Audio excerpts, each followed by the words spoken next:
Welcome back to another episode of the Capes and Tights podcast right here on capesandtights.com. I'm your host, Justin Soderberg.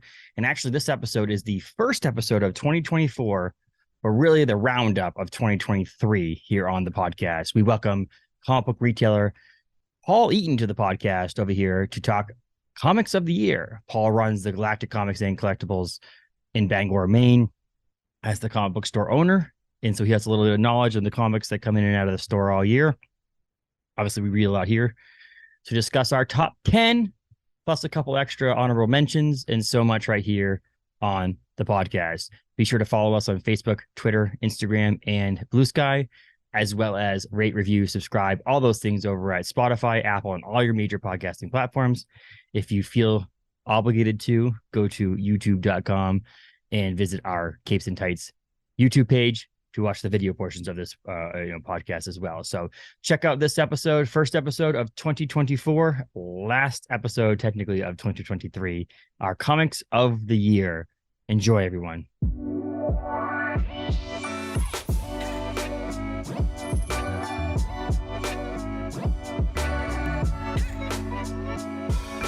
Happy New Year, Paul. Hey, Happy New Year. I don't know why I sound so distraught. Like, I don't know. It's like a busy weekend. We had Santa Claus at our brewing company doing that shindig there. That was fun. Yeah. Nova was sick last week, so that wasn't fun either. So there's that. No. My son. So I think I'm just like ready to be done with the year. I don't know why, but ready to call it. Yeah. Yeah. No, we had a lot of stuff like trying to just get things done for the end of the year. And I actually worked yesterday, and Liz came in and worked with me yesterday on Sunday to try to make a dent into what happened last week here at Galactic Comics. A lot of long boxes came in your shop last week, huh? Yeah, 12 long boxes in one go. So we tried to process and organize, and then last week was just like a whirlwind. Friday was insane. It was completely insane. The wall behind me was full of vintage Amazing Spider-Man 12-cent books, like almost all keys. The first appearance of Prowler, all of these like amazing Spider-Man books, and they're just gone. Yeah, I didn't even get a chance to take a picture of the wall when I had it finished. Up like that, yeah. I felt like Ralphie at the end of the Christmas Story with the turkey. It's just gone. They're all gone. Yeah, they're all gone.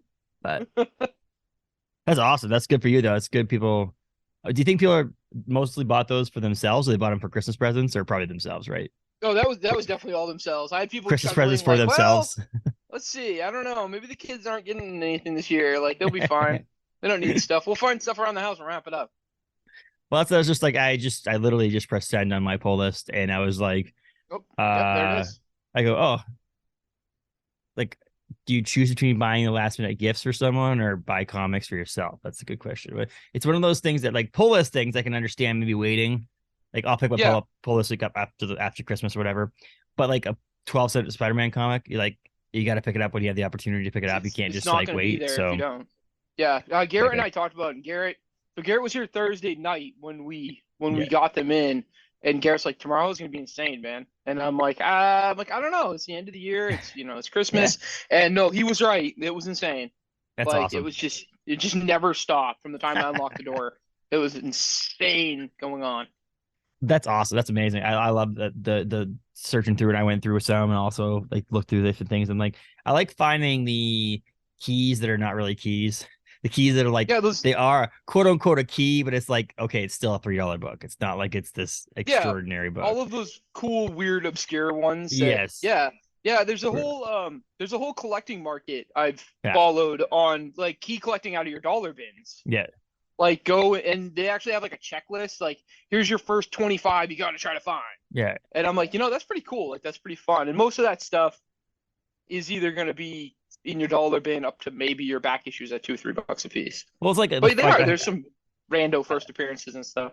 I think I bought the first appearance of Justin Hammer because my name's Justin, and it's not really the book. It's like a $1 book or $3 book. It's not a book that's worth much money. And Avengers. What's his first appearance? Iron Man. It's Iron Man. It is Iron Man. Iron Man is, but it's an Iron Man book, and that's to say I bought it because of that. Like it's not because of just for the sake of it. It's a key book, but it is technically a key book. It's first appearance. but not every cheap. first appearance. And that's one thing that new comic book collectors need to know. Not every first appearance is worth a bunch of money. Not every number one is worth a bunch of money. Don't get caught at that either. Don't spend too much on a first appearance. Like, oh, I've got the first appearance of so and so. This is going to be, the comic store charged me 50. Just do your research a little bit, guys. Yes, exactly. Don't get caught. I don't think I have any first appearances in my stack of comics here. Not to say that I year. know of any places that overcharge for first appearance books, but I have been in a couple. I've been in a couple comic stores and been like, that's not what I would put for price tag on that. That seems a little ridiculous sometimes. Wrong. Sometimes it's just but people will fall for it. I think the number of overpriced Spawn number ones out there is crazy. Yep, this is what Spawn number ones. I don't know if you can see it. There's a Spawn number one on the wall right now.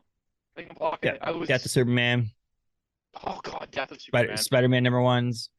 All those ones are like they put like such a crazy price on some of them that is not necessary, but it is what it is. But we're here to talk comics that came out this year. So Paul and I did this last year. We did our comics of the year. Paul, we discussed doing this at the beginning or middle of last year, or like towards the end of last year. And Paul, you had been reading a lot of like back issues and omnibus stuff and trades and things like that, which you're like, well, I can do it. I can try to make this happen. And because you weren't like current on some stuff, which is, you read an issue 1 here and an issue here, but like you weren't like reading full 5-issue arcs and things like that, which is great because you have obviously so much shit to read that it's hard. So this year he's like, I'm determined to actually read a lot more from this year in this year. So we have a nice comprehensive list here. It'll be interesting to see throughout the year what we've matched up on. What one thing I actually noticed on my list, and we'll get into, is that there was an ongoing series that was extremely high up last year that didn't even make my list this year, but not because it's bad, not because the book got bad, but I feel like there was so much other good stuff. And I think that in my mind, ongoing series kind of slipped to the background a little bit because I was trying to get into some of these new stuff, some of the stuff that's like that's a finite number of issues, or so on and so forth. So it'll be interesting to see how these all land out. I guess the only rules we really had, which Paul broke last year, is 2 issues had to come out this year. And I was trying to think of whether or not it's more beneficial for a book that had 2 issues come out to end the year, or more beneficial for a book to have 2 issues come out at the end of a year or at the beginning of the year, meaning that like, there's an issue. There's actually a series that's on my list that finished in 2023, but started in 2022. And there's a couple. There's 1 or 2 on here that started in 2022 but hasn't finished yet. And so that's an interesting thing to see, like which is because you get the whole story. So is it are you more apt to put a book on your top 10 list that finished this year compared to one that started this year? And so that'd be an interesting thing. I have a whole mix of stuff, but what would be interesting too is with the Christmas discussion and holidays and this and that, on the perspective of being a comic store or being a comic creator and a comic seller, like especially from the printer side, what's the best time of year to release books? It seems like summer with like the big 2 always have their big summer arcs. If you're writing a book and you want to get it dropped and you're all set to go, do you want to drop it this time of year? Are people cutting back their orders of their own personal side, so they might be like, oh, you know what? And also it's store side. It's the end of the year, we have inventory and stuff to do. When I go to do an order, am I like, oh, maybe I'll drop a few titles that just normally a number 1 I might grab, but because it's the end of the year, I don't. Like, I wonder the business side of all of that, what your best release schedule is. I would think if you were doing it at the end of the year, then that gives you that chance to like lead into next year and trying to get going. And you get into awards and stuff too.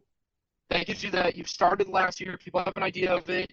You start in January, maybe you get into Eisner talk and stuff like that. If you're deeper into your run, then we start planning awards and things, and you're coming out around that time, you're going to get overlooked.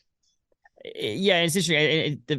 I think it's more, there's more thought process that goes into that when they release movies for like the big awards, the Golden Globes, the Oscars, things like that. I think there is a lot more thought process into when you release the movie, how you release the movie, what the movie's about. I do think in comics, there's a lot more of just creating comics and seeing where they like. And honestly, that's your print schedule sometimes. Schedule of release, right? Like it's just okay, you're done and get it out. when can you print it? You know what I mean? Like Yeah. that's a big thing too. Like I don't know if that's a thing. Paul, talk for a second. Your microphone sounds kind of weird. Uh-oh. Are we good? It's Do we just have clipping. It's microphone like issues? it's like a weird clipping noise. Okay, that's the sound I'm getting in my ears, in my earbuds too. Let me, maybe if we disconnect the Bluetooth. Do-do-do-do. Bear with us, folks. Yeah, is that Technical right? difficulties. That's funny. That time it didn't click. And I don't know, we are getting storm shit right now too, so I don't know if Oh, it's it's bad. if the Yeah. internet stuff is that issue, but I mean, we were supposed to do this, live in person at Galactic Comics and Collectibles in Bangor, Maine, on Hammond Street, Bangor, Maine. But my son was sick, and so I didn't want to leave my better half alone without me and when helping him. And I'm glad I did because he was definitely like he was sick. He was not Yeah, like he was it's that definitely time of the year, and he's in he does like daycare, right? Like yeah not preschool, but like daycare. And man, that age group, they're wet, they're yeah snotty, they're sticking their hands in each other's faces, they don't know any better. Yep, they all spread yeah. it around. And he How's was just that? a Sound better? pain. It's better, yeah, much Yeah. better. I was like, oh, it's probably gonna be fine. Then I'm like, wait, he's still talking, and I'm like, I don't know. We could deal with that. That small moment was doable for most people, I think. But that I was like, I don't know if we could do the whole episode like that. That would have been pretty Yeah. bad. There you go. Technical difficulties 2024's resolved. goal for Capes and Tights podcast here is to get Paul and they set up at the shop so we can just plug it Yes. all in. We're good to go. That's Ready to what run. we. I think that's a reasonable expectation.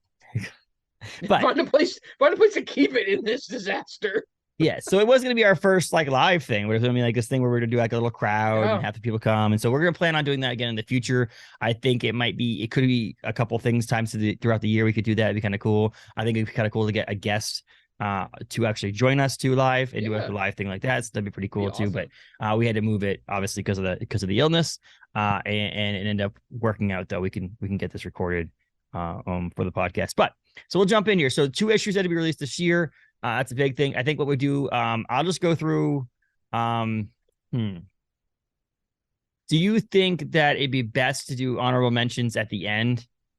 Because if they don't make the list, let's do honorable mentions at the end. I think that makes sense. And just start with number 10. So what we'll do is I'll do 10, then Paul will do 10, then a 9, like a snake draft kind of thing. The back and forth again. Back and forth. And I think last year you started, I finished. We'll do the opposite this year. I'll start, you finish. Okay. So that at the end, your number 1 is the last number 1 on the list. And then we go into our honorable mentions. So I was telling Paul before we started recording is that we were supposed to do this last Tuesday. So we're about a week from actually being able to do it. And I still made edits this morning. I did add one. I dropped one out, added one, and I added one that didn't go into 10. It actually went into 8. So like the fact that it's honestly because of the fact that I overlooked it because of the release of it. And we'll get to that when we get to number 8. But I'll start with number 10. It's a Top Cow / Image Comics book that came out and has the trade comes out in January. But the actual book finished this year. It's Haunt You to the End. That is a book that's written by Ryan Cady, illustrated by Andrea Muti. And Andrea Muti just became one of my favorite artists of 2023. A number of books that Andrea put out there but it's a ghost story, climate change, the world's over, basically post-apocalyptic kind of thing. But there's this Isla Island, which reminds you a lot of like Jurassic Park, where there's this like Isla Nuba kind of island that is about to be destroyed, but there's this considered the most haunted island in the world. So this one person wants to investigate whether or not ghosts are real. I explained to Ryan Cady when I talked to them about the book that it actually reminded me a lot of Ghost Hunters meets Jurassic Park in a sense that not the dinosaur aspect of it, but like the Ghost Hunters TV show where they don't go in there to prove that the ghosts are real. They go under Ghost Hunter show goes in to prove that the ghosts are not real and try to debunk it. And at the end, if they can't figure out that if it's a ghost, they're like, well, it could be a ghost. I don't know. But their goal isn't out there being like, ghosts are real. We're going to prove ghosts are real. It's to disprove ghosts are real. And that's kind of how this book, it's just a cool book. It's well written, well illustrated in that sense too. So, I had to slip in there at number 10, Haunt You to the End over at Image Comics. Nice. All right. So my number 10 pick was The Devil That Wears My Face. Yes. I feel like, and this is the biggest one that got me. So I mean, Dave Papose's writing is great. I always enjoy his stuff.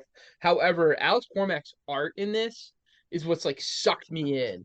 It's dark. It's creepy. They've got a great vibe. I love the time periods. It takes place in what, like the Yeah. 1700s. It's just all around. I just have enjoyed the like vibe of this book. I feel like that's the big one sucking me into it.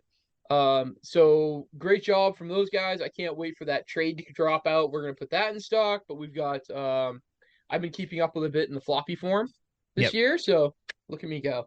So my 10th was The Devil That Wears My Face. That's a great book. And it's honestly, it's funny, as I read so many good Mad Cave Studios books this year, and I honestly only think that one made the list. But that's not to say that they just have been releasing so many good books with good creators. Yeah, And Mad that, Cave that is yeah, Mad Cave has come up a lot on my yeah. like watch list now.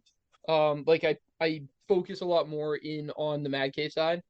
I feel like they've done enough things that I've enjoyed that I've kind of jumped into the Mad Cave group here. Mm. So I think that is their only book on my list. Yeah, it's the only one on my list from Mad Cave. However, shout out to Mad Cave Comics and all that they do. So great Yeah, job, it's guys. great. And I meant to say at the top too is if you are listening to this or watching this, is that our goal is not to say like in the past we've done top 10 lists. We're like, oh, that's my number one, and then you ruin the whole Yeah, list. So if it is on either one of our lists, we won't say anything till we get to it, and then the yeah. other person can talk about it too, just so you know. But so that was hot at the end. I actually brought the comic book out if anybody wanted to see Oh, what nice. happens at I the was end. gonna do visuals and I didn't. I But wasn't sure.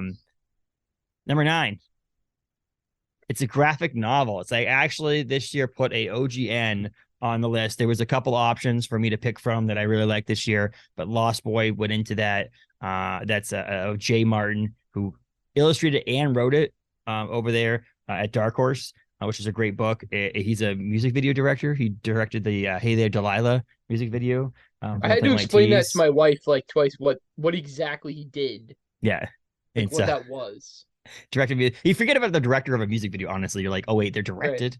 That's like what? That's Right. just, Yeah, you they just figure play it's like music. the band shows up, the camera's there, and they're just like, Yeah. whatever, we'll figure out the rest while Just we're figure it here. out. Yeah. Play some music and see how it goes. But it's a Yeah. deadly crash happens. Accident happens in the Wyoming wilderness with his parents. This young boy escapes. He's a sole survivor, but like kind of like teaches you who saves you might not be what you expect, which is pretty cool. It's a young adult graphic novel, so it's very easy to read. It's very smooth. It's very quick, and that's what I kind of liked about it. I kind of read it twice, 2 or 3 times. I went through and read it, and the fact that I do respect a lot of people who have excellent artwork and excellent writing, and he did both of them in this graphic novel. He has another one coming out this year in 2024 called Yellow. From Dark Horse as well, but it's really cool. He's actually a trained like cartoonist for like cartoon strips, like he did, and his dad is also syndicated for cartoon strips as well. So it's like he has a history in comics in a sense. He's not just a music video director that wrote a comic book. There is a reason why he did this, but I love that. And again, email me, Paul, and anybody who listens to this show. I love floppies. It's Yep. hard for me to actually go up in there and pick up a trade paperback or a graphic novel and start reading from the beginning. It doesn't happen often. And this is in there. So this Lost Boy Great from pick. Dark Horse is a great pick. Yeah. I loved that. I thought that was a great book. Yeah. And I've actually mentioned a few times to my girls about because I loved him talking about how they didn't have a TV in their house. Mm-hmm. And when you interviewed him talking about growing up and his dad doing all of the work, so the only thing they had to entertain themselves was comic books, and that's awesome. Number 9. This is a brand new one. There are 2 out this year, but it made my list because it's so unique. Is Beneath the Trees Where Nobody Sees. For number 9, I love the artwork in this thing. This is a IDW book. Yeah. Like I don't know, it's not like an original story per se, you know what I mean? It's a murder mystery and it's very Dexter.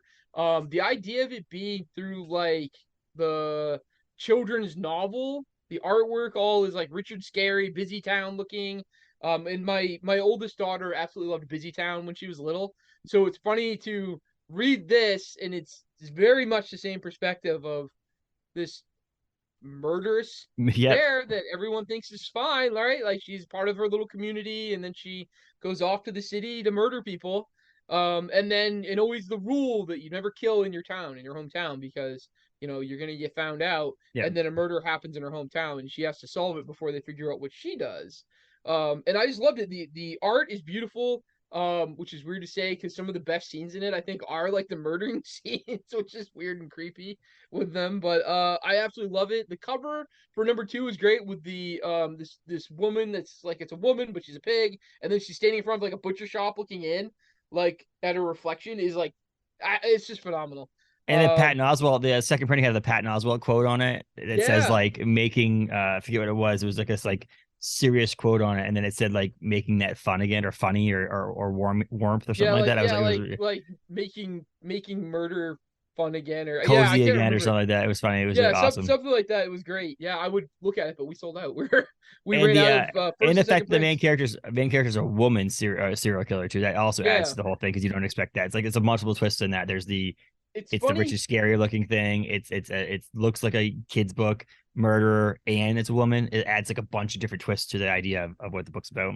I feel like it fits though perfectly because she's like, it's all about keeping her mind in order, right? That's why she like kills, is like the keeping everything nice and neat, and having control over it.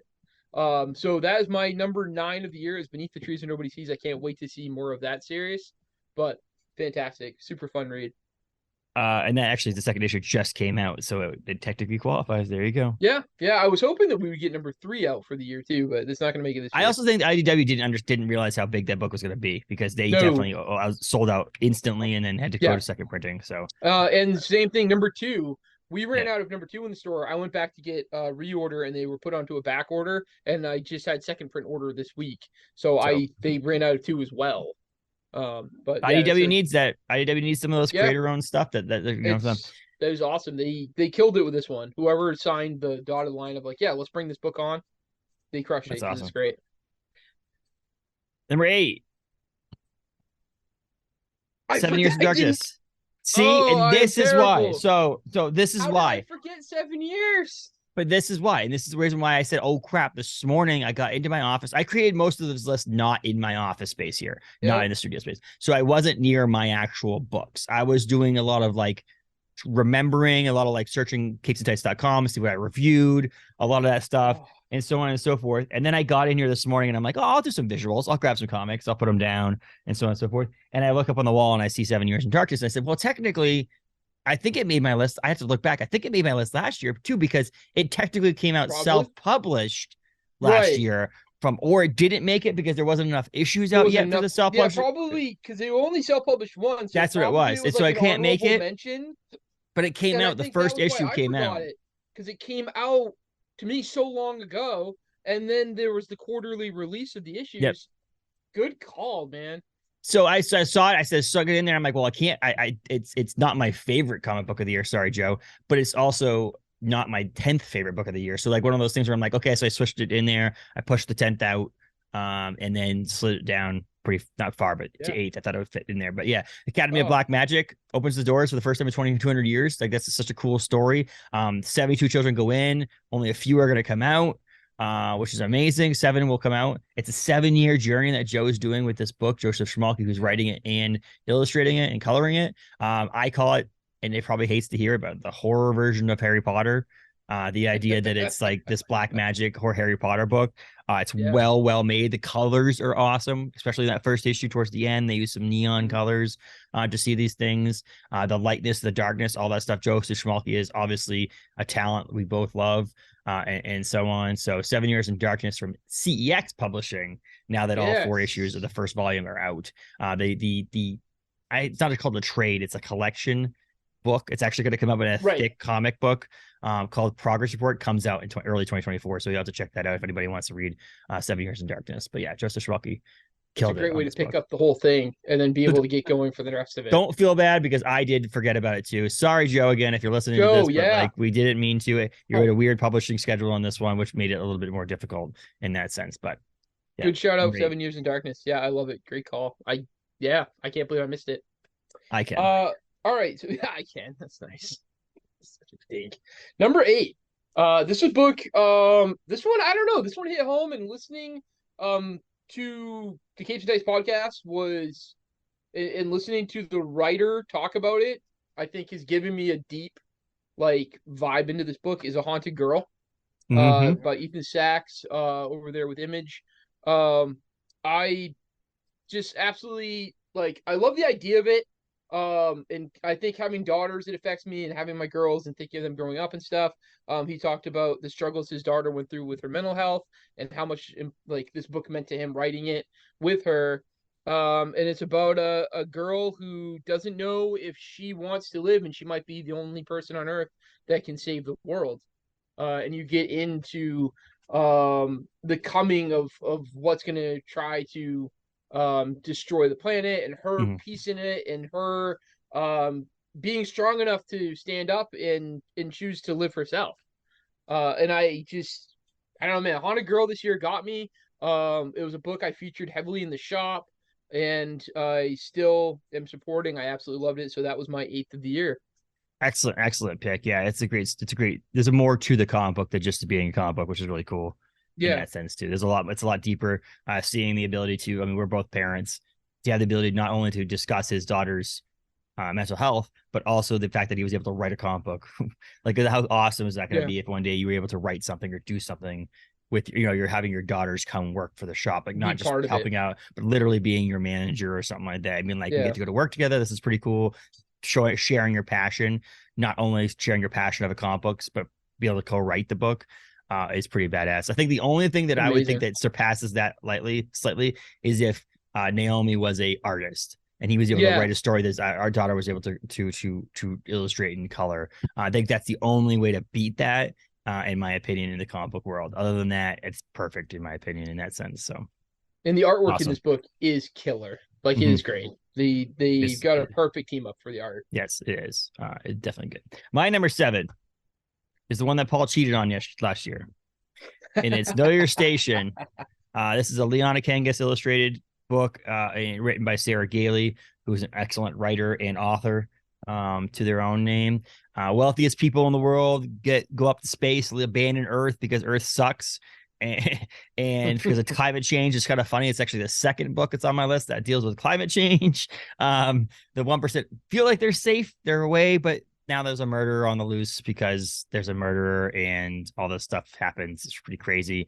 And again, I talk to people about this book a lot, about the next level of horror is when there's a murderer on the loose in a confined space station. This isn't like a confined house where you can find a way out and run. This is like, if you get out, you're gonna die too. So there's like nowhere to go. There's this claustrophobia part of it as well, murder part of it. There's AI involved in it, which is pretty crazy. I love the story, but I mean, Liana Kangas is one of my favorite artists, and what they did with this book and having the AI have this visual aspect to it and stuff like that, it's amazing. I know the first couple of issues came out last year. The first issue came out last year, and it was good enough that Paul felt like, oh, this is great. And again, I don't think that if Paul, this is not to put it, if Paul doesn't put this book on his top 10 list and it became an honorable mention or whatever it may be, does not make it not good. There were so many good books that came out this year, in my opinion, that, it's one of those ones that, and also the first issue came out over a year ago. So sometimes it's kind of hard to put that on there. So I wanted to put that preface out there that if Paul ends up, not saying he's going to not put it on there, but if he ends up not putting it on there, don't think that it's a bad book in his opinion. I'm speaking for you, Paul, but it's not like it finished out badly. Is Know Your Station. Know Your Station made my cut. It was number 7. I'm right there with you. No, I loved it. So going right through everything you said, and I was, I don't want to say it. I solved the mystery in the first issue. Yeah. But I didn't know how or why we got there. And the hows and the whys are terrific. And yes, Liana's artwork is phenomenal. Totally crushing it. All of the, I don't know, the scenes, the colors, the way they work the technology in over it, because you're dealing with like the space station having the ability to like project things so you could see over what they were seeing was really cool. They did a great job of getting that through visually. And I felt like the buildup was great. I really enjoyed the ending and how it all went, even though it's, man, on like, you get like the horror twist at the end of it. It felt very I want to say like Tales of the Crypt, how it always ended with the person getting what they have coming type thing. Yeah. It had that like sneaking in at the end of it thing. So yeah, that was my 7th pick, was Know Your Station. And I think it has this ability to translate at some point, if it ever got optioned, to be a film or a TV show that has the sci-fi element to it, but also the horror, kind of like an Alien, where Alien is technically considered a horror movie, but it's sci-fi as well. So like has that sci-fi horror crossover that I think that Know Your Station. Plus, people love murder mysteries now. People love true crime. So you add that whole aspect into it too. I think a lot of people will enjoy this book over there at Boom Studios too. And it's a Boom is killing it too. But I honestly, it's funny, is I think last year I had so many Boom books on my list that I actually have two Boom books on my list. I think I have. I think it's spread out this year for me. Honestly, it's a little spread out, so which is pretty cool. But the next Boom book that's on my list is Specs. Specs by David Booher and Chris Sheehan. This book was absolutely wonderful in my opinion. I think that David is an excellent storyteller. Chris Sheehan, if anybody doesn't know who Chris is, Chris also did the artwork on the first couple alternating arcs of House of Slaughter over there for Boom as well with Tinian and that crew. Specs. I loved it so much. There's this. It's funny because there's two books that were in the popular zeitgeist out there this year. This is one of them, dealt with wishes, and this not only had this, you put these glasses on, then they got out of the back of a comic book, and it made your wishes come true. And these two guys, these two people had this going on. It deals with sexuality. It deals with this friends who one friend is attracted to the other friend but doesn't know how to tell them. And it's sometimes the biggest thing to me when this whole book was, what you don't wish for is sometimes way more impactful than what you end up wishing for. So what you choose not to wish for could actually be more impactful in your life than what you actually choose to wish for. And I think that was the huge thing, because you could easily just put the glasses on and wish for something to come true, which would have changed the entire outcome of the comic book. But it was great that they didn't do that. And that's my take on that. And then again, the artwork's great, the whole storyline behind it, and it's one of those things that you had to go into it. It's in the first issue, so I feel like I could spoil it a little bit, but like how they get the glasses, they just like show up, and you have to, like, we talk about this in the store a lot about how, like, sometimes just because it's a comic book, you just have to be like, okay, that's just part of the story, we just have to move along, just let it go. Let it go. And there's also a Batman disc in the first issue of this comic book, so that may be why it made my top 6. It's because there's a disc to Batman in there. And so you'll have to do that. So you at least pick up the first issue and have to find that, if you're a Batman fan, to find out where David took a shot at Batman there on that one. But that's Specs over at Boom Studios from David Booher and Chris Sheehan. That's a great book. Awesome. 6. Yeah, that's actually on my to-read list. I haven't had a chance to get that one done yet. My number 6 goes to, and Garrett that works here will appreciate this, I'm sure it would be very high on his list, is Once Upon a Time at the End of the World. It's a Jason Aaron novel by Image. Jason, I generally enjoy the stuff I read by Jason Aaron, I think, for the most part. So this was kind of an easy pickup, like, let's give it a try. The artwork is... at a first glimpse, so when it starts, I absolutely loved it, and then I kind of, like, the characters mature, and I was a little weirded on the maturity version of it, but as it goes, I sort of enjoy it. They've got that long, kind of gangly feeling artwork in it, but when it's all post-apocalyptic, I still enjoyed that. And the story arc itself is phenomenal. It's sci-fi, it's action, it's like romance, I don't know, it does a great job of kind of like hitting off every little niche that you could hope for. That is a still ongoing series coming out, and I feel like I have thoroughly enjoyed the arcs. I can't wait to keep seeing it go. So Once Upon a Time at the End of the World is one of my top books of the year that I feel like it had to go on the list. It's actually a cool thing about that book too, is it's a 15 issue, I say maxi series. Is that what we would call a 15 issue series? Probably a maxi series. That there's 3 different volumes, and the 3 different volumes, Jason Aaron writes the whole thing. But volume 1, the first 5 issues, had Michael Del Mundo as an artist. And the second volume, this is a suck. I don't remember who the artist is in the second volume, but there's an artist in the second volume, and then the third volume, issues 10 through 11 through 15, will be a third artist doing it. So there's actually kind of a cool thing because of the way that they deal with time. They actually dealt with a different artist, which I thought was very, very, very unique and pretty cool. The book is, volume 1 of it is both the beginning and the end at the same time. And then it's cool because you're going to fill in those gaps in between. So I don't know. I think it's an interesting way of telling the story, and I absolutely have loved what's come out so far, and I can't wait to see it keep going and wrap up. And that's my number 6. It's going to be absolutely fun. And before we get into top 5, the sponsors are no kidding. We don't have sponsors. This is get in there. It's sponsored by Galactic Comics and Collectibles on Hammond Street in Bangor, Maine. Number 5 for me. Let's get into this. Top 5. I drink my iced coffee from my Galactic Comic cup. Local Man, Image Comics, Tony Fleece, Tim Seeley, a superhero story that's really not a superhero story, but it is a superhero story. And it has this like 90s feel because of the way that they have a throwback to like old school Image, early Image days of superheroes, which is pretty badass. The idea that it's a superhero that gets basically, after controversy, sends this guy crawling back to his parents' basement to live in his parents' basement, and then have to deal with the struggles of how to fit in, where to go, how to do. He can't fight crime because his actual suit and his stuff is copywritten by the team that he got kicked out of. It's this whole thing. It's a unique take. Tony and Tim are both excellent storytellers, but they're also excellent artists. And so they take some different sides to the things and they do different parts of the books, which is amazing. Tim Seeley is one of the greatest comic book creators, in my opinion, of all time. And Tony Fleece has been killing it as of late with Stray Dogs and that stuff as well.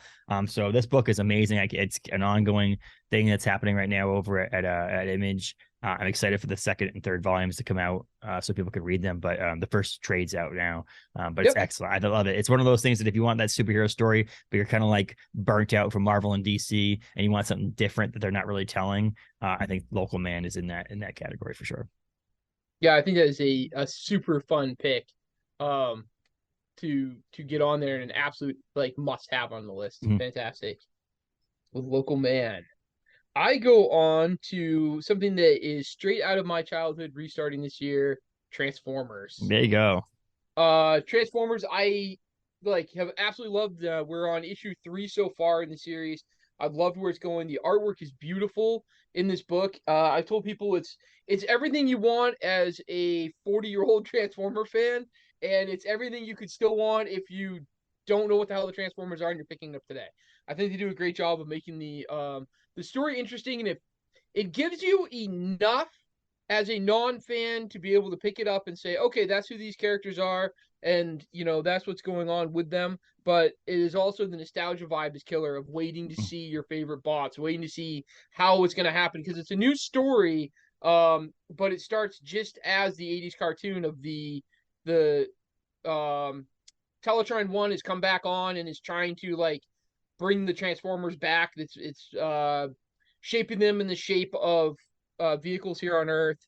And instead of the 80s style of we wake up and we go our separate ways and now we start battling this out, this picks right off with wait, we were at war with each other, and we're, the Teletran 1 starts bringing them back and revitalizing them, and the Decepticons get first shot at them, and they just start trying to kill as many Autobots as they can before the system can even bring them online. And it's great, and it's got that violent side of it that as a kid you only sort of pretended would happen. Yeah. Because these are ginormous creatures that could care less about our planet and what's on it if you're on the Decepticon side of the war. And Starscream just brutally kills a person in the first issue. It's just right there. It's exactly what you would get from what these things are and what war on our planet with them would be. So I shout out for Image and Skybound bringing in Transformers. I have absolutely loved the series so far. I can't wait for more of it to come out. And this is one that I have been on the edge of my seat doing the floppy thing, and I'm am I going to finish this or am I going to get the trade? Will I wait for the last 2 or 3 before it goes into a trade format? But Transformers has got me on the edge of my seat this year. I love it. It's what Transformers needed. I think Transformers was an afterthought, other than diehard people who just need Transformers in their lives. They don't really. Other than that, I feel like the fringe Transformers people like myself didn't give 2 craps about the IDW runs of Transformers. Right. They were it was sense. You see it on the shelf, you're whatever. And then Daniel Warren Johnson getting a hold of it, and Skybound and Kirkman having the reins on this thing.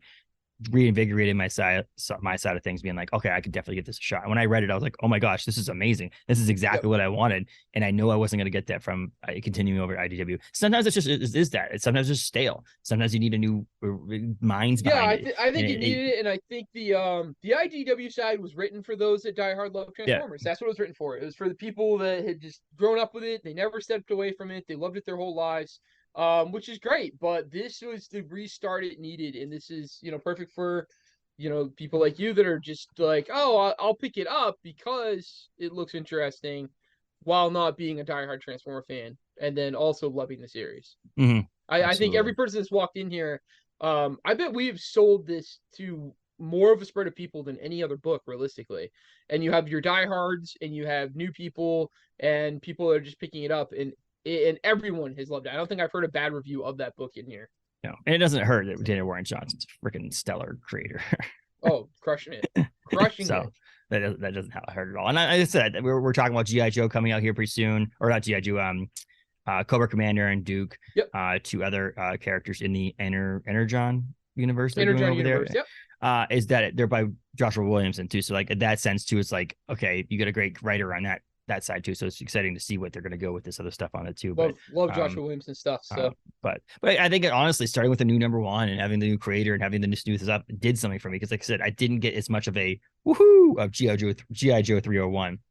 Right, and that might have been a misstep on their sense, whether or not they just, I understand, continue the story, have it be Legacy 301 or something like that, but like they just make it a new number one might have gotten a little bit more, I don't know, push for that issue. I don't know how well it's sold. I feel like it was so hard that IDW left 300 on a cliffhanger. Yeah, for people. But like I said, you still could continue it. It's not like you can't continue it. I just feel like you switched publishers. That's the biggest thing to me. It's like you switch an entire publisher. I think it's smart that they're going to be like, here's your G.I. Joe universe, and here's your 302 and your 301 and 302 and 303, and then here's Duke and Cobra Commander. And if you, being you, not doing the IDW G.I. Joe stuff, okay, fine, I'm not going to read those, but all right, Duke number one, I'll pick up. And Cobra Commander number one, I'll pick up, and let's see what this goes. And that's the thing. I'm going to be reading those. That's not. Yeah. Like, I will be pick. So I think that was a smart thing that they didn't have to alienate the IDW G.I. Joe fan base, and yet can pick up the new readers and people that want to try something different. That's a good point. That's a good point. But number 4 for me is a previously mentioned comic book, Beneath the Trees Where Nobody Sees. Jumped that far up. I was absolutely outstandingly in love with this book. We talked about it, like the Dexter meets Richard Scarry. There's imagery in the issue that like matches directly with some Dexter episodes, which is kind of funny. There's just some scenes that you see that in there, and again, just almost off the wallness of it is just, I like that idea of comic books right now. What I love about independent comics is they can tell stories like this. What my love for comics has shifted from like a big two to an independent thing over the past couple of years is because of these kind of stories. You can't tell a story in a Marvel book. Oh, God, no. not even just because it's murdering, not even just because of that, just because it's so unique and so off the wall and so different that that alone would make it so that people that don't this just scare consumers away, I think. But Patrick Horvath over there at IDW has been able to do this in its own way. It's beautifully illustrated, it's beautiful written, it's beautiful storytelling. I love it, and so I can't wait for this to continue on. Again, I think IDW sold themselves short on this aspect of even with issue 2. A working comic book store there over at Galactic Comics. But so Beneath the Trees That Nobody Sees is number 4. The color palette of that book too. The color palette of it is phenomenal. It's so good. All right, so you go Beneath the Trees Where Nobody Sees, number 4. Number 4 for me is one of my old favorites, I Hate Fairyland. I was hesitant with I Hate restarting. I was nervous of it. I enjoyed how it ended. So I was a little scared. And then when Scotty came out saying that he was not going to be doing the artwork in it, I was even more hesitant. So all right, I had a hard debate on picking this up. I was putting the floppies away, adding to my Scotty Young hoard, and whatever. I was actually only doing the A covers, and then once I read I went back and grabbed the B covers from my personal collection too, because I love them so much. I feel like this is a great restart series. They did a terrific job diving back into I Hate Fairyland. It never felt like we left. Mm-hmm. I loved it. And I love it every every month seeing a fresh copy out on the shelf. I'm like get jazzed up for it. I can't wait to see just where it goes. It's fun. It's that lightheartedness that you need sometimes. It's a comedy series. It's gory and gross for the fun of it. And it is the substitution or the tag in for the artwork is killer. It lines up perfectly to the original series, I think. Yeah.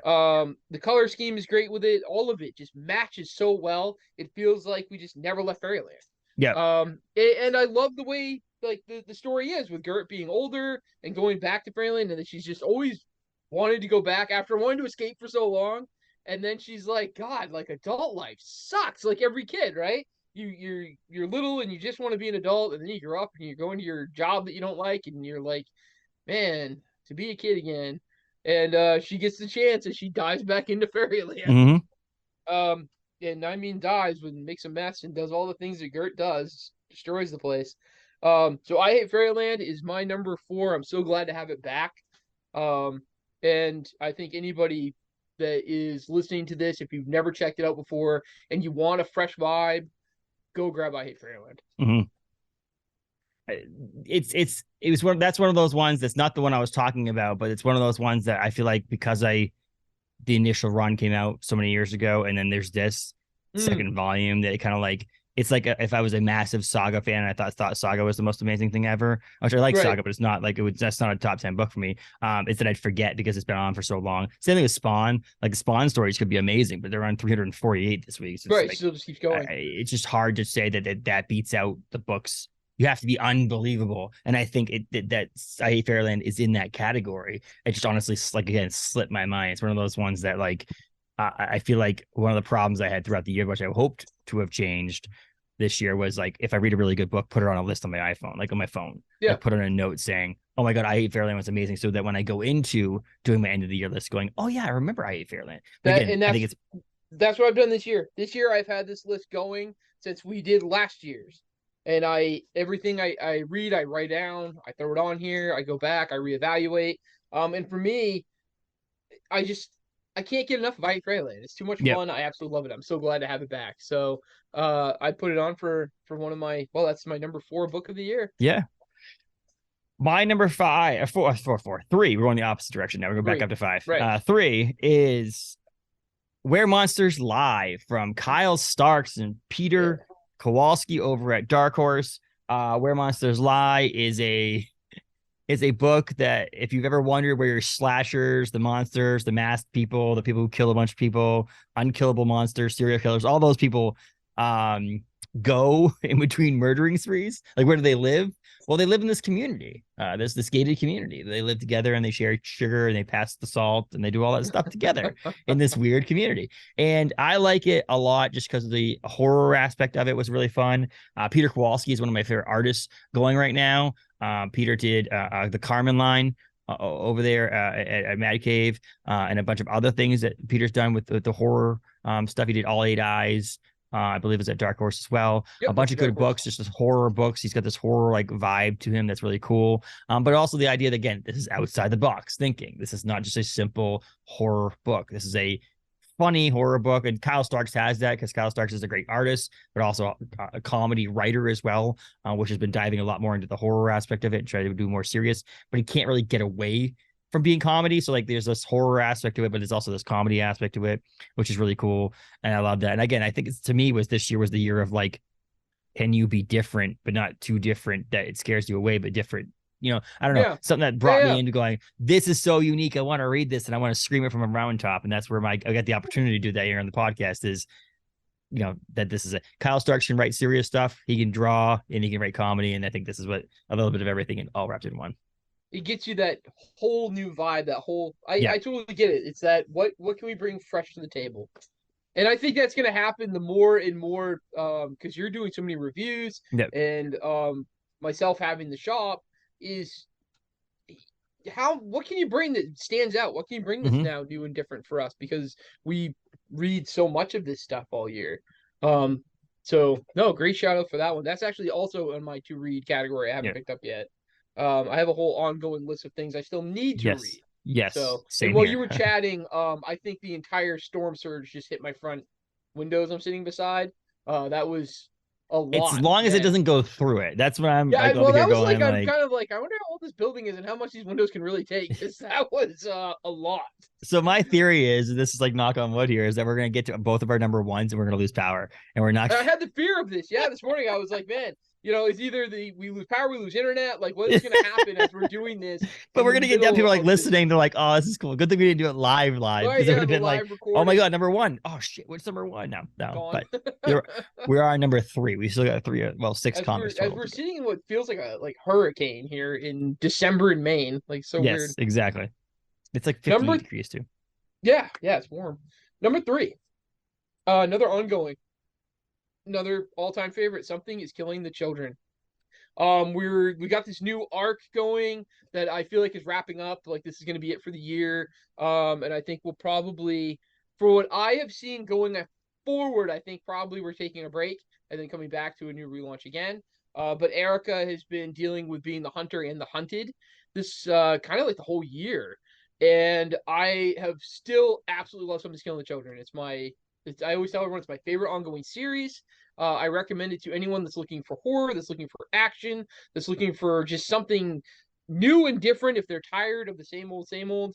And I feel like James Tynion can do no wrong, right? Yeah. And this new arc has kept it fresh. Because it'd be easy to get stale, right? I mean, it's big monsters and they're hunting and killing children and the girls hunting them. But instead, you're getting into the politics side of it, and there is this girl that is been brought in, Cutter, that is completely loose. Like, she's a serial killer that they have put a mask on and said, you work for us and we'll clean up the mess that you make. And turned her loose, go get Erica. While Erica's hunting, we found out that the monsters we've met in the previous series of Something's Killing the Children, there are more versions of. They're different. They are adaptive. They grow. They get more intelligent. They're not just kind of like a wild animal thing. That there's different levels of them. And the one she's been hunting that is in a small community is very dangerous because it is like a replicant. It can change. It grows, and it starts looking more and more like a person. And maybe some of these people out there that do terrible things are these monsters. In the real world, you find out. So it's I don't know. James Tynion is just phenomenal. He just crushes it all the time. Absolutely love it. So while it has been on my list now for God knows how long, Something's Killing the Children is once again on my list for number 3. That's awesome. It's definitely one of those things that James, and I do think there's a break. There's going to be a break because they're also doing the what's the new one coming? The Butcher. House of Butcher or something like that. House of Butcher. That's coming, and so they do this. Like following, and they did the character we met in the first House of Slaughter series. Yes. And I think they're also because I think James is also going back into doing Department of Truth for a little bit too. So there's a little bit of that too, where there's like we still need to read for book club so that we're forced to read.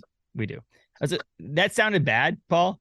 It's probably an excellent book, everybody. It's amazing. It's a long story to why it's difficult for us to read. If you go back and listen to our podcast previously, yes, we probably talked about it before. Of the artwork challenge we both struggle with on that book particularly. We're both stupid, and so you need to make it a little bit easier for us to follow. So it's not. I'm so confused by this. We're like first grade education here on this, but no.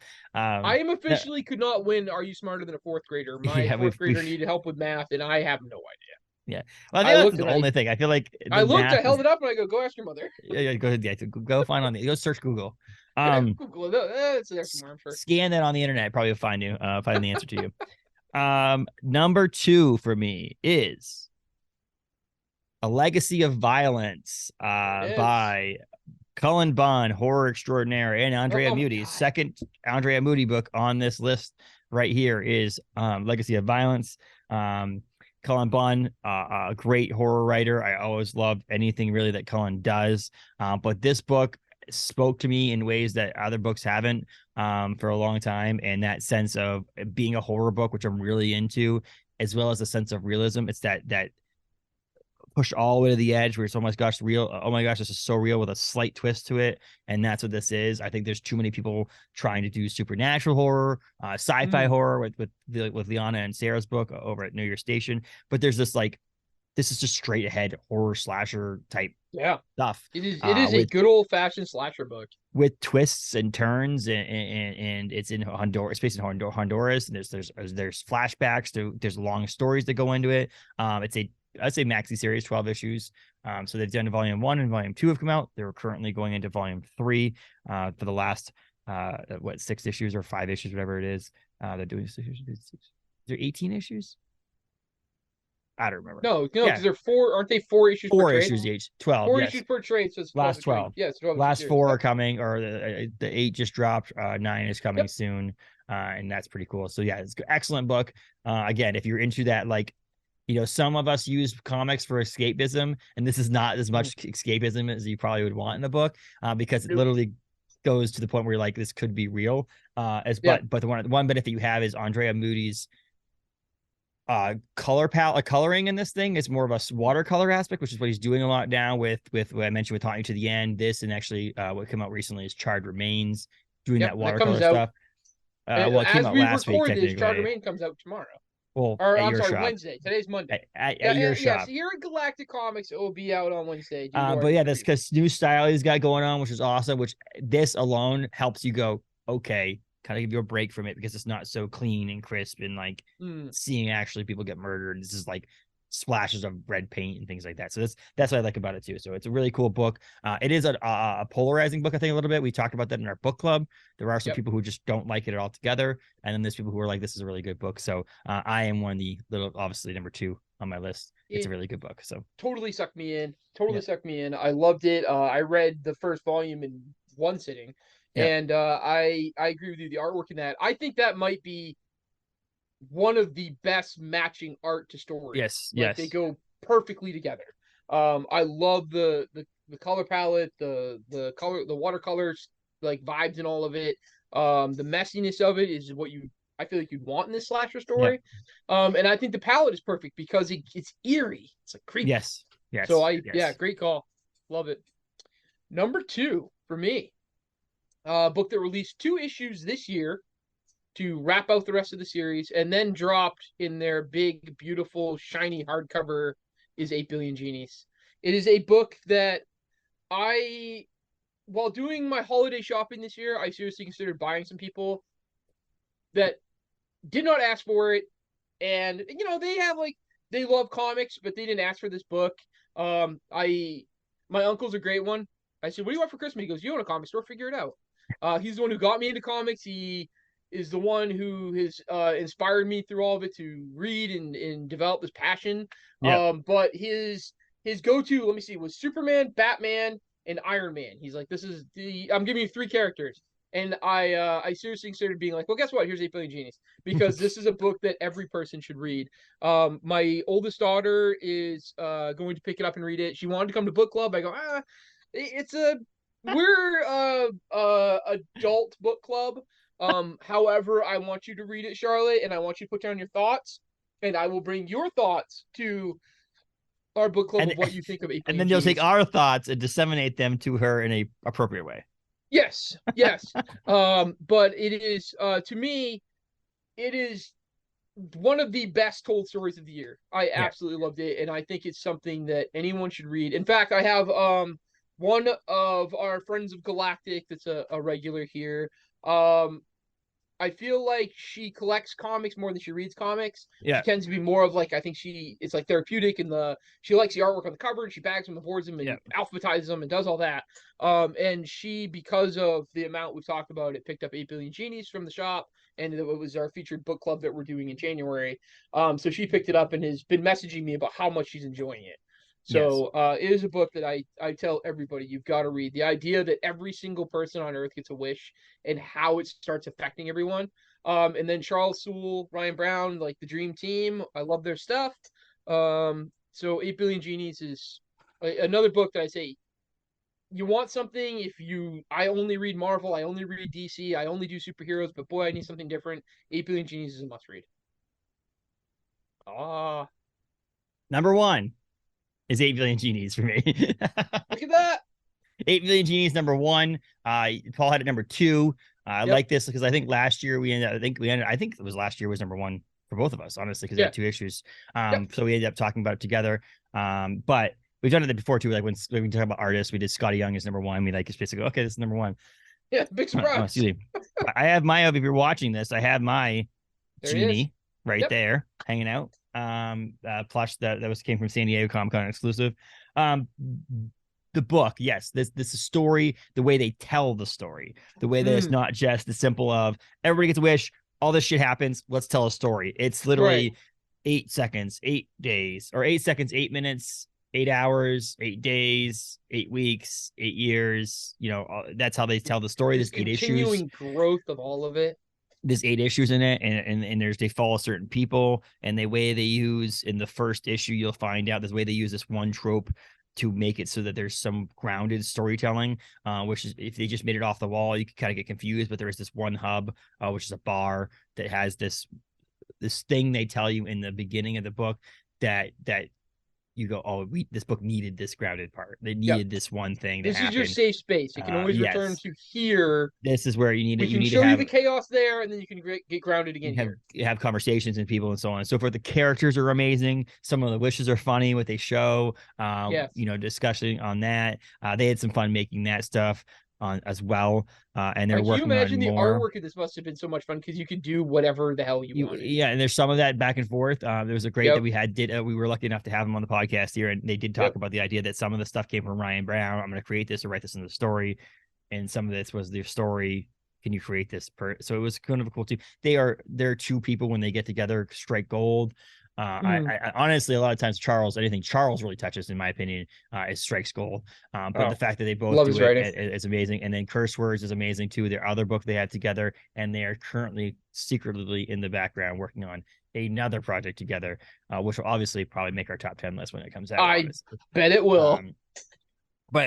So this book is just it's honestly to come on the list twice, 2 years in a row, to be at the number 1 book says something. So if you haven't taken the opportunity to do this book really is for everybody, in the sense that there's not a reason why I would think that anybody wouldn't like this unless you have some sort of fear of genies. But that would be a weird thing to have a fear of. The idea this little guy shows up and gives me anything I want terrifies me. I can't do it. And the genies themselves are unique in the sense that they drew a unique genie, and the genie looks like you. I love the artwork. All that stuff. It's still the genie, but it has that little bit. Each one you can see a little piece of the personality in the genie. Yes, it's awesome. I love that stuff. So it's 8 Billion Genies by Charles Soule and Ryan Brown over Image Comics is my number 1 pick of the year. It is unbelievable. You can get it in hardcover, a beautiful hardcover collection of it as well. And you can get that at your local comic book shop or anywhere you can buy books, honestly, because it's a hardcover book. So if you don't have a local comic book shop, just swing to your local bookstore and say, can you get this for me? And they can get it for you. So, but it's amazing. It's a wonderful book. So check it out. 8 Billion Genies, number 1. 100%. Yep. Yeah, and the only reason it's number 2 for me is because number 1 for me is Local Man. Okay. I had Local Man as my top book. I don't know why. I don't know what it was, Justin. This is another book, and I don't tend to do this. I read this from one cover to the other in one sitting. I couldn't stop. I started reading it. I'm trying to think. I think Tony Fleeks actually sent me the PDF of it. Yep, he did. And I was putting my girls to bed at night. It's my routine. And I was sitting on my youngest daughter's bed reading this, and my wife's like, are they like having a hard time going to sleep tonight? What's up? And I'm like, I am reading a book. I can't stop. Yeah. And I read Local Man just straight through in one sitting. I've loved it. I'm excited that the series continues. I think the artwork is beautiful. Tony's done a great job with it. Tim Seeley's just an incredible creator.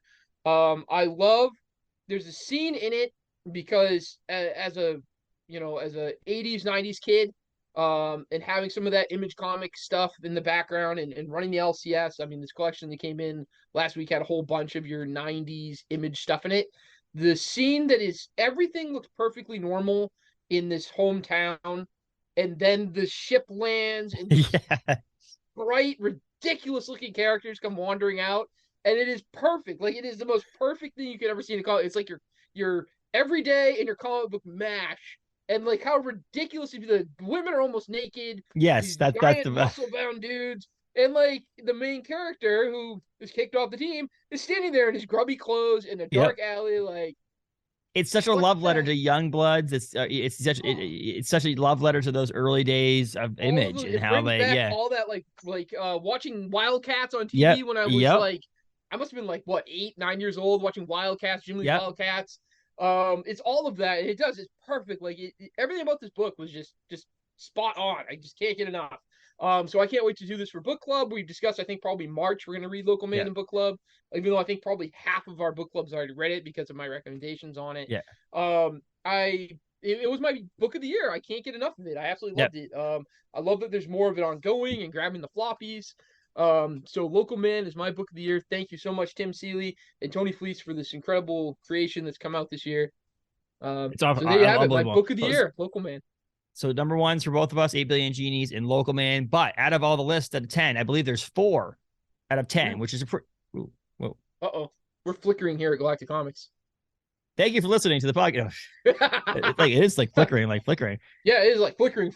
But yeah, so we had 4, I believe. Local Man, 8 Billion Genies. We had what do I have here? Know Your Station and Beneath the Trees Where Nobody Sees, all on the top 10 list that we're matching. That's pretty good. So if you ever did this list as a here are 10 of my favorite comic books of the year, and here are your 10, and they weren't in order, I think 40% matching is a pretty good thing. We both have slightly different interests in certain times. I did really enjoy a lot of the books. So if you add into this list that you just mentioned, I also had on my honorable mentions Once Upon a Time at the End of the World.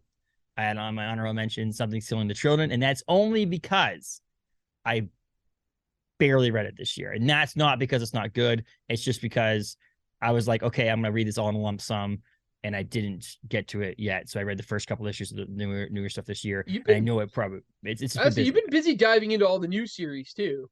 So it makes sense that like the ongoing one, you're like, oh, I can get to this when I get time. And that's I think it's gone so long now that I think that's the biggest thing is it's just gone so long. James's other book, World Tree, is an honorable mention. That's a pretty good book this year. I loved Rumpus Room, was really good. Antarctica, excellent book over there. Top Cow Image. The other book that kind of like slid out, one of the 2 books that slid out of 10 when I started adding more books in there, which was Nightwalkers by Cullen Bunn. And that book was amazing. I really like that one. And the other one that slid out that I really liked this year was Dead Mall, from Adam Caesar. Oh my God, that was this year. Yeah, I didn't even realize that released this year. Well, it's 2 and 2, basically. It's 2 issues or 2 and 3 or whatever. The book at the end of the year that didn't make it because I feel like there just wasn't enough of it. I need all of it. I just think the artwork's so amazing. It's Blood Commandment, from Sismon over there at Image. Fantastic artist. And the other book that didn't make the list, Paul, but it had to be mentioned because I needed to put some sort of Marvel thing in there, and it's Marvel adjacent. It's Dark Droids from Star Wars. I think that book is really cool. It's really unique with the idea they're telling a story about like from the droids' point of view, because we all know Star Wars is really about the droids. If you actually look at all the main characters. They're the main characters. And this darkness around it is just pretty cool on Dark Droids. So that was like the fact that I needed a big 2 book in there. And then I think I dropped off my honorable mentions as Peacemaker Tries Hard. Also from Kyle Starks was also fun. But I couldn't put a DC book. I can't have DC on this thing. It's not fair. Some people's kids. So I said I had a lot of honorable mentions because I was just like, there's so many good books I read this year. It's hard to put them all in the top 10. We should just done top 15, top 20. Yeah, we could have done like top 50, I think. We kept going. So honorable mentions. What was in my top 10 and dropped to honorable mentions was Lost Boy. Yeah. I enjoyed it. I think it was fun. I would have loved to have had. There's a connection between the main character and the side character. Is a boy and a deer. There's a connection there. And you get it and you understand it. I would have loved a little more. I don't even know how, but like a few more panels of their connection, a few more panels of their how they're like bonded. The fawn losing its mother in the crash, him losing his father in the crash, their connection to this. I would have loved to have seen a little bit more of their struggle to survive and the 2 of them being together. Like literally 4 more panels, I feel like would have just gotten a little bit more of that heart wrench in there. But it was a wonderful book. I really enjoyed Lost Boy. So that is on my honorable mentions, and it was in my top 10 and got pushed out at the last minute, actually. So I find it funny too. So we go to honorable mentions. I don't have a single Marvel or DC book on my list. Neither did you. Nope. So some of that is, in all honesty, folks, while I own a comic book store, I haven't read Marvel or DC Yep. this year, really, to speak of. I'm reading Amazing Spider-Man starting at issue #1. But that's not going to make it because that was in the 60s. So I'm reading some of the older superhero stuff here and there, but as the modern stuff is out, some of it sounded interesting, and it's actually why in honorable mentions I have Night Terrors by DC. That Yep. was the summer arc this year. Joshua Williamson I absolutely love as a writer, so I'm excited to read it, but I did not want to chase the floppies of it. And I didn't want to put it on the list and read some of it and like this and that. Yes. So honorable mentions of it. I'm waiting for the trades to come out, and honestly, the way this book released, because it's very widespread in the DC universe, I'm probably gonna wait for like an absolute and just read the whole thing, because I feel like there were so many multi tie-ins to it that are probably still relevant to the story. But it is the first summer arc from DC Comics in a while that I was at least very interested in. I have the poster up on the wall still. I love the concept and idea of it, of seeing what these characters, these larger than life characters' biggest fears are, and then something can bring it to them. So Night Terrors is an honorable mentions, and an honorable mentions is Ultimate Invasion, the Marvel summer arc, which is for once again the first year that the Marvel summer arc I was interested in, because going back to the Brian Michael Bendis run of the Ultimate Universe, I love it, and the fact they're bringing it back, even though we've discussed in the shop a few times now, I don't know how the hell they're bringing this thing back. It was destroyed, it's gone. But either way, why not? It's on the honorable mentions. I will inevitably end up buying a book that is way too big for any normal human to try to read, and hopefully not be disappointed with it. But either way, it's on my honorable mentions, so that way at least I have a Marvel and a DC book in honorable mentions, while my entire top 10 list is brought to you by our wonderful independent comics team. I feel like I would have also put Clementine on there because I like Clementine Volume 1 from last year a lot, and it actually made my list last year. I just bought it, put it on the shelf, completely forgot that I owned it, and so like I never actually got to read it. And so like it was like one of those things, and sadly, I mean, thankfully for the podcast and for the website, I do get advanced copies of a lot of things. That one publisher that has not fallen through with that so far is Image. So Image books are hard to get, and then digitally. So if it's digitally, it's on my computer, I see it. But right. I'll buy it. I like it. I file it on my bookshelf, and I just looked over there, and I'm like, wow, I didn't read Clementine yet. I should probably read Clementine. That'd be a smart thing to do. But yeah, that's a one that probably would have made it on there. I wasn't too impressed with volume 2 of Last Ronin, which I think last year was on the list. Yeah, Last Ronin was very high on the list last year, and it wasn't on the list this year. Yeah, I actually literally haven't picked up volume 2 yet. That's on my to read list for the year, but I don't know. I kind of gave it a flip through and saw what it was about, and I wasn't super excited. Yes. But I'll read volume 2 now and see how it is. It's nice that the love of volume 1, that there is at least more. Yes. No, so, and I think it's not bad. I just don't think in the grand scheme of things that now it didn't make your top 10. If it's not as good as volume 1, it's just then it just becomes like, okay, then what is it? Is it a top 10 book? It is not. Technically, this is not volume 2. This is technically the in between thing. But once volume 2 comes out, maybe that will be back up there and top books of the year. I feel like on that, but my list of the year involved a lot of books that were catching a new vibe for me. It was something that was like different. You know, like The Devil Wears My Face is a book that normally I might have not picked up to read until recently. And it's just my thing is I've gotten more into this. I don't know. I want the horror and I want the different stuff. So it's, maybe next year and I get back into a vibe, my whole list will all be Marvel DC. No, so I was just thinking to myself, I'm like, how about we say to ourselves now, like, just if someone listens to this episode and they listen to next year, they'll know. But next year I'll just say 2023 indie comics of the year. So you don't have to worry about it. You're like, okay, we don't. Right. You don't look bad because you don't have any Marvel or DC on here. We just can't put them on because there's just none. Yeah, we just don't even bother. I mean, yeah, like Gang War that's coming out right now in Marvel seems like, I mean, it's an interesting idea. It feels very familiar to the DC No Man's Land that I read, like, I don't even know what, 10 plus years ago now. Yep. It's just the Marvel side of it, but Gang War seems fairly interesting. Like, give it around. But yeah, I just think that the Marvel DC side, I haven't had anything that's jumped that I'm like, oh man, I've got to read this. I feel like when it does happen, that I will get a Marvel book back on my list. It's not going to be your Spider-Mans or your Avengers. It's going to be the one miniseries, one-off thing. Like if Damage Control was better, then that would have. I was going to say last that. year. Like those kind of things would be probably the ones I just don't see it ever. You'd have to The have Marvel some sort of, Unleashed like, or one of these Bendis, like weird spin-off ones. Bendis would have to come back to Marvel with even with Alex Maleev and do a run of Daredevil again, or do some sort of something like that where it's just so far. Like if Tinian all of a sudden gets signed to do some sort of book over at Marvel, it's something that like just like absolutely extraordinary thing to do a Spider-Man run. Or issues 40 through 45 of Spider-Man, for me to say Spider-Man's one of the best comics of the year. It has to be something like that, because I just feel like it's just so derivative, and there's just so much and nothing makes it go, this is one of the best books of the book. And they have to beat out the rest of these books on this list. It's not even just saying it's not a good book. Yeah, that's the other I have about 20 books on this list that I like a lot this year, with the honorable mentions being like 17 books or whatever. But like, there has to be better than 17 other books to even be in the honorable mentions. And so like, that's hard to say that the number of books that are coming out in a year too. And that's the other difference is, Paul, this list 10 years ago, there's not as many new issues coming out, new series coming out. So there's not as many books to pick from. So you think about it, if there's not as many books to pick from, then there's not as many opportunities for a Marvel book or DC book not to make that list. Even come on, yeah. And I mentioned DC Peacemaker was awesome. Peacemaker Tries Hard by Kyle Starks was an unbelievable book. And it probably is the 18th on this list of 17 books that I did with honorable mentions included.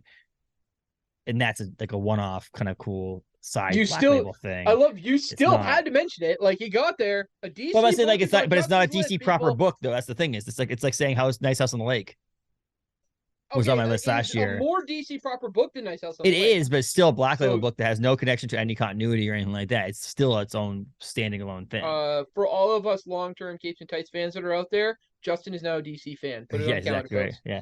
Today's. I told you that this is the year that I have to do. I'm gonna have to read Kingdom Come here pretty soon. And when you're gonna read Kingdom Come, you're gonna love it. And when we do next year's, it's not gonna year in review of comics, you're gonna be wearing a Batman hat.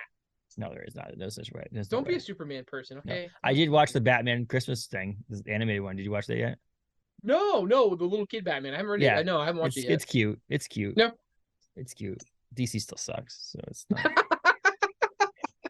No, it's also way too long. That's what I will say. Animated movies for Christmas time should be about 35 to 50 minutes. That's it.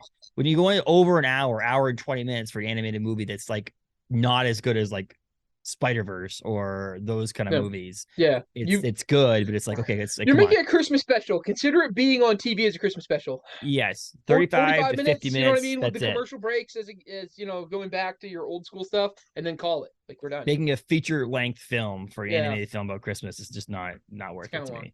Also, Alfred looks super freaking creepy in it. So just so you know. Super creepy in it. But yeah, other than that, I mean, I didn't read a lot of old stuff. I read for book club. We read some stuff that was not current this year. Yep. I did go back and read Mindset again before I with the Zach Kaplan interview. I did some of that stuff where I read some older stuff for some guests in the podcast. Goals for this year. I have Ducks. I want to read Ducks this year. I Ducks was so that was last year's honorable mention for me. Yeah. And it was it's an interesting read. I could see some people being really fascinated with it. And I remember saying, like, one of the catches was it was a little too what my life was like pre-comic book store owning, that it didn't do anything for me because of it, I think. I lived that life. That would be one of those ones that, like, I think I want to get in there. I have not yet. I have the omnibus. I had not read God Hates Astronauts yet from Ryan Brown, who wrote and illustrated that book. So I want to read that. So there's some goals for this year to try to get into some books that I haven't gotten to in the past. Obviously, book club will be helpful in that sense too, because Kingdom Come coming up here pretty soon will be one of those ones. And I'm sure out of the 12 books we'll read this year, 4 or 5 of them will be books that I've never read before, or they're from previous years, not from the current time. So I'm excited for that too. Right. And that's why you should join a book club if your local comic book shop has one, people. And if you don't have one, reach out to Galactic Comics and join ours. Heck yeah. And if you can't make it, obviously, because you don't live in the area, send us a little note saying, these are my thoughts. These are my theories on the book. Send them right to our email. Send them to our Facebook page, Instagram, whatever you want to do. Send them along. Send your thoughts in. We had fun last month. Garrett that works here couldn't make it to book club. because of his schedule. And I'm like, well, I expect a book report. And like half jokingly, but he wrote what was essentially a book report on the book, and it was great. Like we shared that, and everyone enjoyed Garrett's thoughts on it. And Garrett's kind of a quiet guy, and I think he shared more of his thoughts at that than he would normally in book club. So it's great, and I think it's an interesting spread of books we read. We read different stuff, and it's fun because the members of book club get to choose books. Yes. So we all read something a little bit different here and there. But yeah, join a book club, join our book club. Join our book club. If we have enough people that want to do it, we'll set up the camera. We'll do some Zoom stuff. Like just tell if you ever don't know how to do it. Paul is, if enough people do want it, Paul is pretty good about putting now the book itself on the page on his website. On the it's on Galactic Comics and Collectibles.com's website. Also, I'm getting knocked on the door randomly. Go ahead. It's a live comic store. Keep going doing that. But we have the other cool thing about it is that we have a Facebook group that you can actually discuss the book or find out about things and stuff like that on there too. So, excuse me, check that out too. If you join, then we invite you to the group and you can have that discussion on there. Yeah, you get on the private Facebook group for the book club and get on there and share your thoughts and join all of us in what we read, and you can all see how much Justin absolutely loves Kingdom Come next. Yeah, exactly. That'd be great. First is 8 Billion Genies. We got 8 Billion Genies. There's got to be one, Paul. There's got to be one first. that DC book that I end up liking more than some other stuff. But I think there's like we've talked about this. We don't have to go into my therapy here on DC Comics, but I think part of it is not having any background or any love for the background of it doesn't help me fall in love with it now. I could fall in love with a pseudo bad Marvel comic book because at least I have the continuity in the background. Right. Like, okay, this has been good or whatever. I mean, and that was it. I grew up. Batman the animated series, man, was my life. Like, so I think that's the reason mainly why I don't get into it a lot. Because I mean, The Dark Knight is a really good book, and Batman, those books are really good. The Long Halloween are good. There's just not enough Batman lore and history for me to love. It extraordinarily amount as you might do it.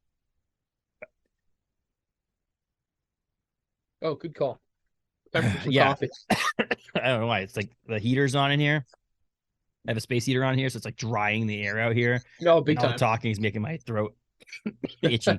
But yeah, so that's the comic books of the year. I guess I'll quickly run down them just in case you didn't catch them. And I'll do mine, and then Paul. I'll just do them both. So at 10, we had 10. We had Haunt You to the End for me, and Devil Wears My Face for Paul. We had Beneath the Trees That Nobody Sees and Lost Boy at number 9. We had A Haunted Girl. Is my internet dead or is Justin's? I'm recording. I don't know what you're doing here. So Haunted Girl at number 8. Unstable connection here. Yeah. Oh, you're back. Yes, I'm back. So 8. I was just gonna message you. I'm like, I think one of us, our internet just finally. Mine said unstable, but 8 is Haunted Girl and 7 Years in Darkness. 7 is Know Your Station, both of us. Specs in Once Upon a Time at the End of the World was number 6. Number 5 is Local Man and Transformers. Number 4 is Beneath the Trees That Nobody Sees and I Hate Fairyland. 3 is Where the Monsters Lie and Something's Killing the Children. 2, A Legacy of Violence and 8 Billion Genies. And then number 1, 8 Billion Genies and Local Man. So that's a great list. Love it. If you're looking for something to read, we just gave it to you right there. Do it. Do it all up. If we miss something, to go check out. Tag social media, Capes and Tights, like message on the YouTube video or like tweet at us or Instagram comment on the post for this one. If we missed anything that you really like this year, that was the hope with the live thing at the yes. At the and actually I had that too. I'm probably not going to find it. I'll have to let you know what it was and we'll get it saved up. But one of our Polish people sent back a book that I actually didn't know that came out this year. It was a Dark Horse book that he loved, and I put on order because I now want to read and see what it's about. But I'll shoot that to you and you can share it off. Yeah, he was the only person that submitted something that I hadn't already read or knew. I was like, oh, all right, I missed that one. So that's cool. I'm interested to hear what that is. But yeah, if you don't like for the Facebook page or the Instagram, we have the picture of this episode. Just comment on there what you thought we missed on that. And that was the live episode we were supposed to do. We were going to ask the crowd what they thought in the future on that too. So we'll have to do some other top 10 lists, Paul. The best thing about these lists is like these are the ones that could work well for live episodes. And so we had like if we did top 10 movies or top 10 TV shows or top 10 comic book covers or, you know, whatever it is. Someone's going to be able to come and say, no, my favorite's this. You guys missed this. I think that's pretty cool on that aspect of it too. So we'll do that in the future. But yeah. Yeah, these are always really fun to just go down and say what our favorites are. I'm trying to see if I can find that book right now really quick. But no, absolutely. While you're doing that, I will do the little thing. So Galactic Comics and Collectibles on Hammond Street in Bangor, Maine. Check them out, galacticcomicsandcollectibles.com, Facebook, Instagram, all those things. Check them out. If you're looking for last minute gifts and you live in the Bangor area, grab gift cards, grab comics, grab all that stuff. But I guess this is coming out after Christmas anyway, so don't do that, or I guess still do that for your next holiday needs, whether it be always do this. A nice gift card always for Valentine's Day. If someone got cash for Christmas and you're looking to buy a nice comic book, as you can see, if you're watching, graded comics behind it, special issues and stuff like that behind Paul. But you can also shop at his website, galacticcomicsandcollectibles.com. Message us for anything you're looking for. Exactly. That's the big one. Paul is very communicative on Facebook, so check that out there Wicked too. Had, Bob. Wicked Had. But that was the year in comics here at the podcast. We had a great thing. If you check out CapesandTights.com too, I did a bunch of year-end lists, top movies I like this year, top TV shows, top books, and then we also counted down the top episodes of the year on the podcast. Which I'll tell you right now, Paul, I did exclude movie reviews in that thing originally. Okay. Like it just didn't like. I wanted to do guests, right. Which the funny thing is, the guests still beat out the movie reviews. Which is nobody loved my Howard the Duck review. So no, I guess I liked it. I just the people listen to it more. I will say that there is some cool ones on there, some surprise ones on there, as well as obviously some obvious ones on there that make sense. The ones that don't make, you're like, oh, Brian Michael Bendis didn't make the list. His episode was like 2 weeks ago, 3 weeks ago. You just happened. Like, it can't be the top episode of the year if I say Daniel Krause does make the list, and he came out in January, so he has an entire year of episodes being able to be listened to. Not the same for Brian Michael Bendis. If Brian Michael Bendis made the list after only being released for like 2 weeks in the year, that is super impressive. That's where it goes into it. But yes, that is super impressive. But yeah, so check out CapesandTights.com, Galactic Comics and Collectibles.com. We'll do this all again. Next, Paul and I are going to discuss Generation X, the movie that no one ever knew existed. Really, was movie no one asked for. It's technically a pilot episode for TV that didn't end up being a movie that ended up being hard to find a way to watch it, but we're going to watch it. The next time my wife wakes up in bed and looks over and I'm watching them and she goes, why does Justin make you watch these things? Exactly. Generation X will be it. That'll be the one. Exactly. But cool, Paul. Happy New Year. Thanks again for a great year doing this. We're going to get way more. Paul's going to be facing me on here way more in 2024. If anybody's, I don't know if I'm trying to lose viewers and subscribers or if I'm trying to gain. I don't know.